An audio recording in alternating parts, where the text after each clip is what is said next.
Bonjour tout le monde, mon nom est Sarah Charbonneau et je vous souhaite la bienvenue à De l'auteur au libraire. Cette semaine, on vous amène dans l'univers du roman policier de différents genres. Vous allez le voir avec nos 3 auteurs invités aujourd'hui.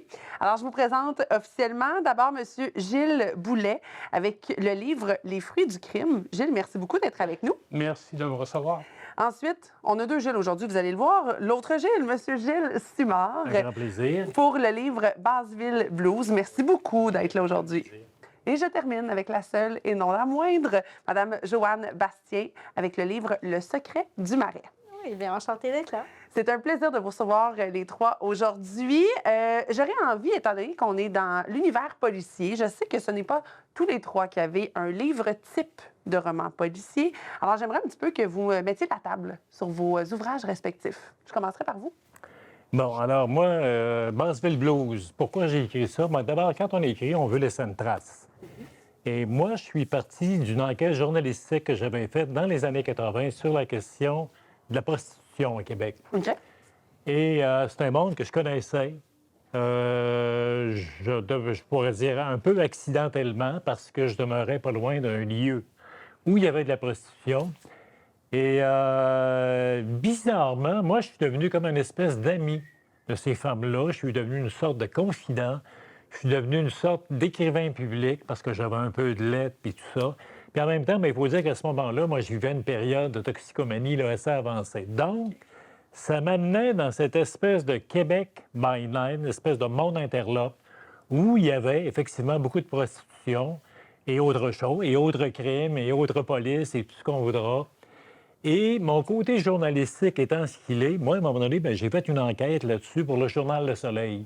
Alors, dans mon livre, Basseville Blues, moi, je suis parti de cette enquête-là qui avait eu lieu dans les années 80. C'était la première fois qu'il y avait une enquête là, sur la question de la prostitution. En passant, la prostitution, on peut appeler ça aussi le travail du sexe, le plus vieux métier du monde. Parce qu'on sait qu'il y a 2-3 camps, là. Les abolitionnistes, les gens qui veulent légaliser, c'est pas toujours évident.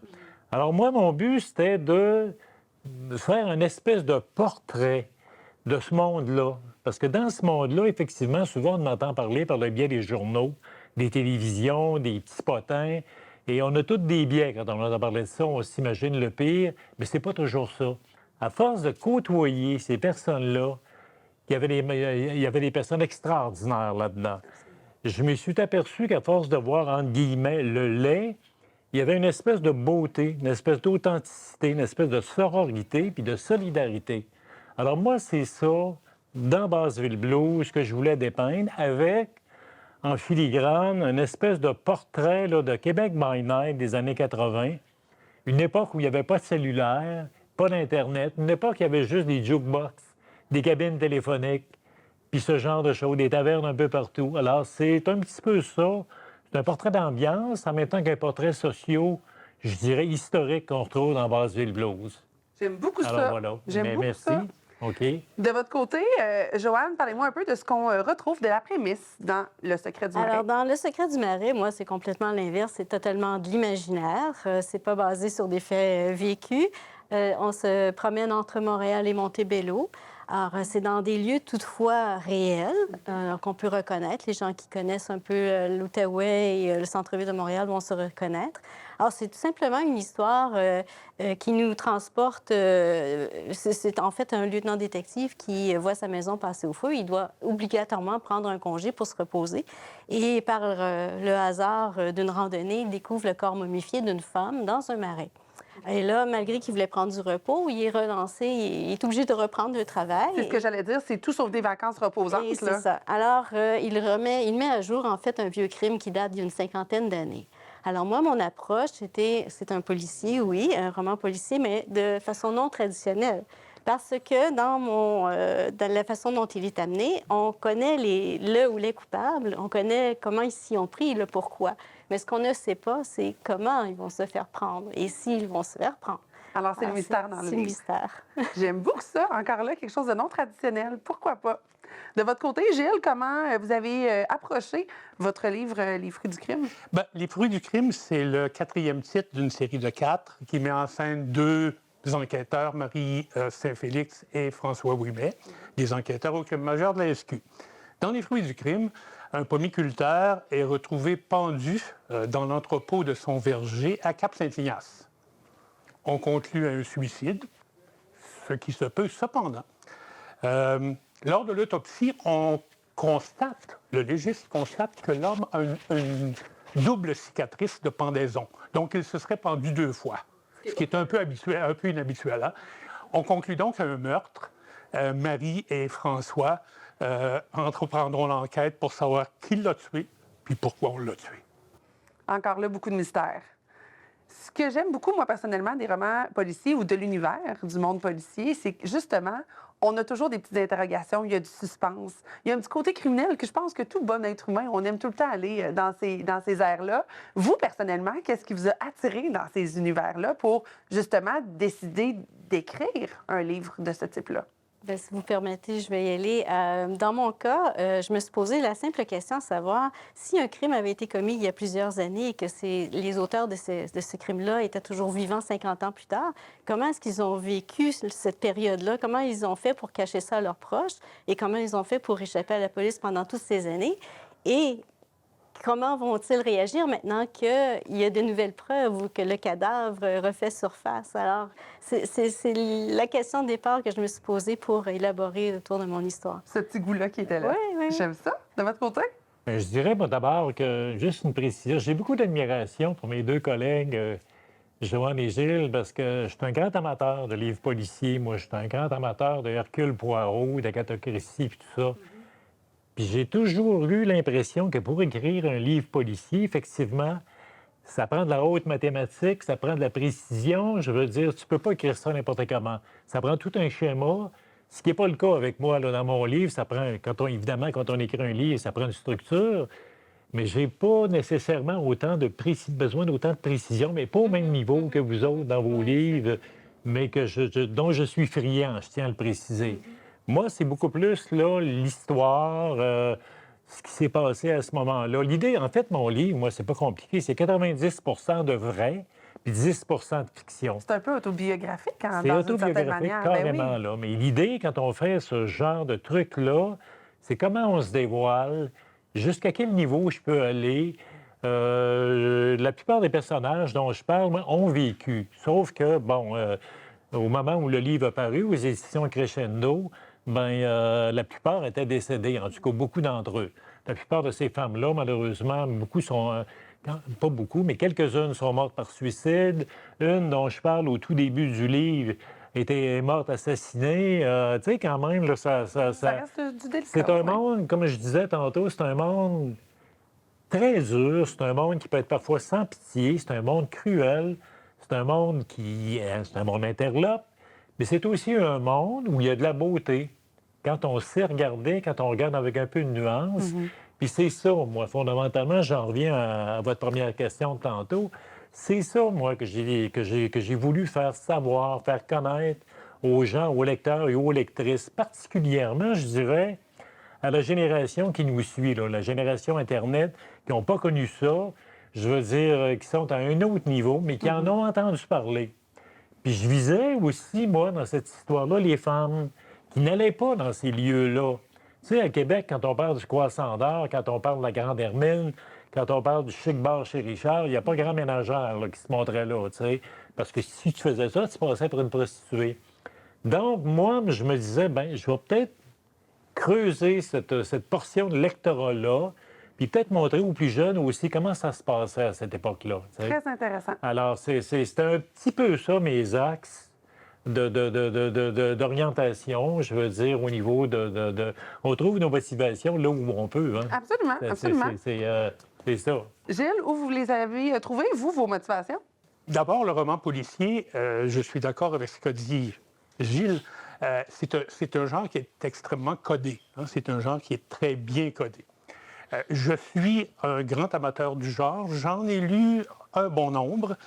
J'ai toujours été très épaté, si je puis dire, par l'habileté des maîtres du genre, dont je ne suis pas. Leur habileté à planter des indices, leur habileté à faire suivre à leurs enquêteurs un cheminement logique qui vont les mener jusqu'à la résolution. J'ai voulu voir si j'étais humblement un petit peu capable d'en faire autant, c'est ce qui m'a, je dirais, motivé à me lancer dans l'aventure. Vous parlez justement de l'esprit de ce code-là. C'est ce qu'on va regarder ensemble au retour de la pause. Je suis curieuse de voir la recherche autour de vos travails respectifs. D'après moi, il y a quelque chose de très intéressant à ce niveau-là. On regarde ça au retour de la pause.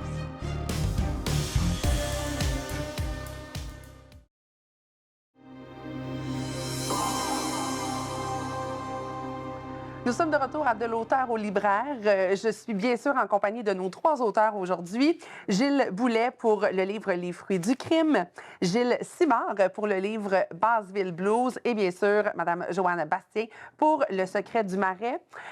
L'univers policier, j'ai envie de dire, peut amener certaines spécificités. Vous avez parlé du code dans lequel ce genre de romans s'inscrivent là. Je sens qu'il y a eu quand même, on parle de romans autobiographique. Il y a une certaine recherche qui a été faite dans votre cas, Gilles. Comment vous avez justement entamé ces démarches-là par rapport à la rigueur que peut amener le roman policier, mais aussi par rapport à la recherche qui est nécessaire? Parce que on ne peut pas tout à fait tout inventer. On doit, j'imagine, avoir quelques précisions. Parle-moi un petit peu de ça. Bien, il faut effectivement que l'enquête et que sa résolution soient non seulement cohérente, mais qu'elle soit aussi possible. C'est pas dans un univers fantastique, ça se passe même s'il s'agit d'histoires inventées, c'est quand même une histoire qui doit avoir une certaine logique pour permettre aux enquêteurs de trouver la solution. Oui, il y a un certain nombre de recherches à faire. Il y a des recherches, ne serait-ce que sur les armes du crime. Okay? Si on tue avec un pistolet, ben c'est quoi le pistolet? D'où c'est qu'il vient? Ça peut pas être un caillou 1515, là, tu sais. Voilà. Donc, sur les armes du crime, bien sûr aussi sur l'encadrement légal des enquêtes. C'est assez important aussi pour ne pas dire trop de bêtises. Donc, recherche, oui, recherche au niveau des objets, recherche au niveau des paramètres légaux, avec consultation, évidemment, de connaissances ou d'amis qui sont soit avocats, soit... mais bref... Ce travail-là est nécessaire. Oui, ce travail-là est non seulement nécessaire, il est essentiel. Oui, et puis il y a aussi les lieux aussi, qu'on doit aussi respecter la réalité dans l'encadrement. Les distances, on dit que ça prend tant de temps, tant de kilomètres entre 2 endroits, mais il faut réellement que le temps aussi soit en conséquence. Alors les lieux, moi de mon côté, je fais beaucoup je me déplace. Vu qu'on est dans la région de Montréal-Outaouais, donc je me déplace, je vais prendre des photos des lieux, je sais exactement où est située la maison d'un tel de mes personnages. Si ça se passe au Vieux-Port, je vais aller physiquement sur la place pour voir comment sont les accès, parce qu'il faut que ce soit logique. Juste une anecdote, à un moment donné, dans mon roman, je parle d'un passage où ils ont affaire à aller à la cour d'appel. Et puis, bon, j'avais complètement oublié qu'il y avait un détecteur de métal à l'entrée. Alors, quand je suis revenue chez moi, il a fallu que je repasse le paragraphe. Cette information-là. Oui, parce que c'est important. On ne pouvait pas ressortir avec une arme s'il y avait un détecteur de métal. Alors, c'est juste pour vous dire, le plus concret, le plus réaliste possible, c'est l'idéal. C'est sûr qu'il y a toujours une part de fantaisie, là, on s'entend. Mais j'imagine que c'est dans ces petits détails-là que repose la crédibilité, j'ai envie de dire, de l'œuvre et de l'histoire. Puis on s'imagine que ça peut peut-être être vrai à travers ça, quand plus les détails sont justes. Bien, c'est le propre du roman policier. Il faut que ça soit logique, que ça soit cohérent. Puis, le plus ça se rapproche de la réalité, le plus le lecteur va embarquer. Il va embarquer dans l'histoire, il va devenir témoin, il va être impliqué émotivement aussi. Donc, oui, ça touche vraiment le concret, là. On peut dire ça comme ça. De votre côté, Gilles, vous avez parlé, il y a des gens qui Moi, ont... c'est en fait, pas de... Oui, je dirais que c'est un petit peu moins quand même, un petit peu moins précis que Gilles et Joanne, dans la mesure où moi, c'est plus la recherche historique. Donc, pour commencer, il fallait que j'y aille, moi, comme c'était une histoire, moi, que je racontais, mais 40 ans après, il a fallu que j'aille chercher d'abord aux Archives nationales... replonger dans ça, là. Mes propres articles de l'époque, là, qui sont ici, que j'ai mis en arrière en annexe, là, où il est question de prostitution. C'est 4 pages qui avaient paru 4 journées d'affilée dans le journal Le Soleil de l'époque. Donc, j'ai rabouté, ramené ensemble. Et après ça, quand on parle des gens, quand on parle des fameux meurtres qui sont arrivés à ce moment-là, le meurtre de Lisette Bélanger, par exemple, j'ai mis à l'envers, le meurtre de Lisette Bélanger, avec lequel je commence, il faut fouiller. C'est de la recherche historique. dans les journaux de l'époque. Et c'est là que c'est vraiment du sport. Parce que pour trouver ces journaux-là, ils sont sur microfilm bien souvent. Il faut faire des passes magiques. On n'est plus comme aujourd'hui avec Google, où c'est qu'on trouve tout au bout de nos doigts. C'est ça. Deuxième chose, les gens que je fais intervenir, je ne peux pas leur faire dire n'importe quoi. C'est quand tu fais un raconte une histoire, comme disait Joanne, on ne peut pas dire n'importe quoi, n'importe comment, plaquer ça là, puis arrangez-vous avec ça, les lecteurs. Il faut que ça soit logique, il faut que ça se tienne. Moi, dans mon cas, quand je fais parler ces femmes qui faisaient, par exemple, de la prostitution de rue à Saint-Roch, à telle ou telle époque, bien, il a fallu que j'aille les voir, dans certains cas. Comment vous faisiez ça? Qu'est-ce qui se passait? Qu'est-ce qui vous motivait? Comment vous chargiez? Y avait-tu des clients qui étaient comme ci ou comme ça? Tu sais, je veux dire... Et ça, des fois, c'est de la haute voltige parce que ça faisait un certain temps, parce que ces gens-là ne sont pas toujours intéressés à se confier. Ils ne veulent pas nécessairement replonger là-dedans non plus, oui, j'imagine. bien, carrément, parce que ces personnes-là ont vécu des traumatismes, etc., etc. La troisième chose, c'est que des fois, il faut aller au-delà de la légende. Je vais donner l'exemple de Angémé 30 sous, moi, que tout le monde connaît, en principe, ceux de ma génération. Elle est aussi connue que Mme Bellé, à un moment donné, à Québec. Angémé 30 sous, c'était une espèce de mythe de prostitution nationale à Québec, mais tout le monde la connaît, mais personne ne sait qui c'est. Donc, il a fallu que je fasse des recherches de ce côté-là pour essayer d'établir un minimum de vérité, un minimum de crédibilité, un minimum de choses. Tu sais que dans le fond, bon, Mme Angémé Transou, c'est Mme Untel, mais Mme Untel, est-tu intéressée, elle, à voir son nom paraître? Ouais. C'est toute la question du dévoilement. C'est toute la question de où je peux aller là-dedans. Tu sais, je veux dire, qu'est-ce qui m'est permis, qu'est-ce qui m'est pas permis? L'idée non plus, c'est pas d'écrire un livre pour nuire aux personnes. Alors, tu sais, je veux dire... C'est dans la bienveillance, tout ça, là. Bien, c'est ça, tu sais, je veux dire, à un moment donné, il faut quand même avoir un minimum de bienveillance, un minimum de clairvoyance aussi, un minimum de nuance, là, tu sais, je veux dire, c'est ça, on peut pas écrire... Surtout sur un sujet comme la prostitution, qui est un sujet hautement volatile. On l'a vu ces derniers temps avec les pièces de théâtre qui sont passées au Théâtre de la Bordée. Actuellement, tu as deux camps qui s'affrontent, les abolitionnistes puis les gens qui veulent légaliser. Il y en a qui appellent ça, effectivement, de la prostitution, dans le cas des abolitionnistes. Les gens qui, effectivement, voudraient légaliser appellent ça le travail du sexe. Alors ça, ces deux factions-là, ça se rencontre régulièrement. Et moi, je me disais, mais comment je m'inscris là-dedans? Où est-ce que je me place, moi? Tu sais? Je suis qui, moi, là-dedans? Puis je suis qui, de toute façon, pour écrire là-dessus?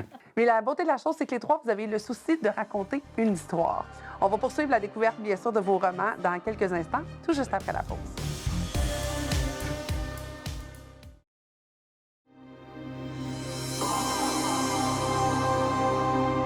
Nous sommes de retour à De l'auteur au libraire. Bien sûr, aujourd'hui, on se transporte dans l'univers policier. Quel souhait vous aviez pour votre lecteur lorsque vous avez écrit vos livres respectifs? Je pense que le premier souhait que moi je peux avoir, c'est qu'il soit diverti, le lecteur. Le deuxième souhait que je peux avoir, c'est qu'il découvre une région. Mes histoires sont plantées sur la rive sud du fleuve, entre Lévis et Rivière-du-Loup, grosso modo. Ça se passe tout dans ce territoire-là. C'est une région magnifique, c'est une région où j'ai grandi, c'est une région que je connais bien, que j'ai arpentée du nord au sud, de l'est à l'ouest. Et c'est une région qui, en plus d'être magnifique, recèle des trésors qui sont parfois méconnus. Au fil des enquêtes, bien sûr, les enquêteurs se promènent dans cette région, voient et parlent de ce qu'ils voient. Mon souhait, ce serait d'éveiller la curiosité pour que les lecteurs, à un moment donné, s'ils passent par là, s'arrêtent et puis aillent voir ce que Marie et François ont découvert. Et j'avoue que ça peut être un beau cadeau pour un auteur de savoir qu'un lecteur s'est arrêté à un endroit où il a fait l'association avec son livre.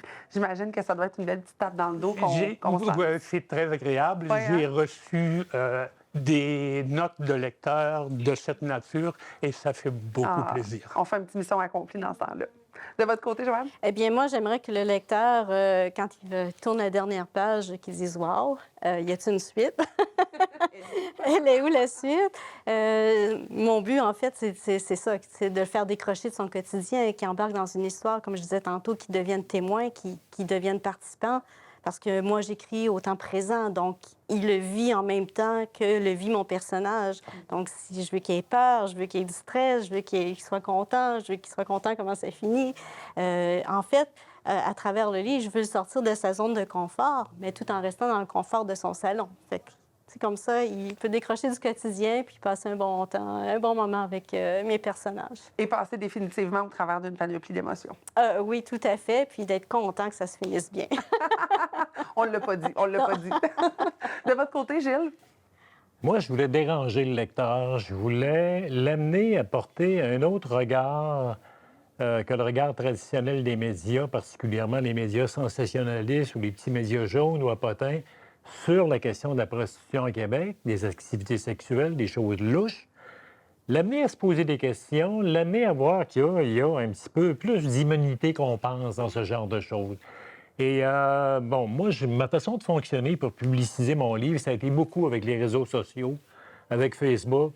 Et j'ai eu des témoignages, moi, vraiment, là, je ne sais pas si vous en avez eu, vous autres, là, mais j'imagine, vraiment extraordinaires de personnes qui m'ont dit des choses comme « Gilles, moi, je viens de la région et je ne savais pas que ça existait à Québec, cette histoire-là. Quand même. » Ça, là, c'est du bonbon d'entendre des choses comme ça. C'est que tu as l'impression de faire découvrir un Québec que personne ne connaissait. Québec, c'est pas juste le château Frontenac puis une carte postale puis le vieux Québec. Québec, il s'en est passé des choses. Quand je parle de prostitution, il y a eu de la prostitution, mon Dieu, au 19e siècle, dans des quartiers comme le mien où je suis, à Saint-Jean-Baptiste. C'était une ville à matelot, à un moment donné, Québec. Mais ça, les gens le savent plus ou moins. Amener les gens à voir Québec autrement que la carte postale là, très léchée qu'on voit très souvent, ou le vieux Québec. Puis le plaisir d'écrire aussi. Tu sais, le plaisir d'écrire, on le sait, je veux dire, c'est un peu notre pain puis notre beurre, nous autres, les auteurs. Écrire chaque jour, faire des phrases, faire de la recherche. Jouer avec les mots. Si on écrit, c'est parce qu'on aime ça aussi. On veut laisser une trace, mais on aime ça. C'est une passion, à un moment donné. Quand on embarque là-dedans, le cerveau, à un moment donné, est dans une autre zone. Il est dans une zone de création. Dans ce temps-là, on ne fait pas de péché. On ne pense pas à des mauvaises choses. J'aime ça. Hein? On ne fait pas de crème, c'est ça. Je vais vous souhaiter de continuer d'écrire sur le péché des autres, mais pas de trop en faire vous-même, personnellement. Mais une chose est sûre, c'est que on l'entend, votre passion puis votre plaisir d'écrire. On va souhaiter que, bien sûr, ça transparaisse dans vos ouvrages. Ouvrages que je rappelle d'ailleurs. Alors, Gilles, le livre « Les fruits du crime », Gilles Boulet, bien sûr. Madame Joanne Bastien avec « Le secret du marais » et Monsieur Gilles Simard avec « Basseville Blues ». Je vais vous avouer, j'aime beaucoup de base les romans policiers et l'univers policier. Puis là, aujourd'hui, on dirait que je lirai vos 3 romans. Alors, j'espère qu'à la maison, ce sera mission accomplie. Merci d'avoir été là. Merci de nous avoir reçus. Ça fait plaisir. Et je remercie bien sûr, encore une fois, cette semaine, les résidences Château-Bellevue pour leur accueil dans leur résidence Saint-Nicolas 2. C'est toujours un plaisir de venir ici, de recevoir nos invités. Et nous, bien sûr, on se retrouve la semaine prochaine. Bye tout le monde.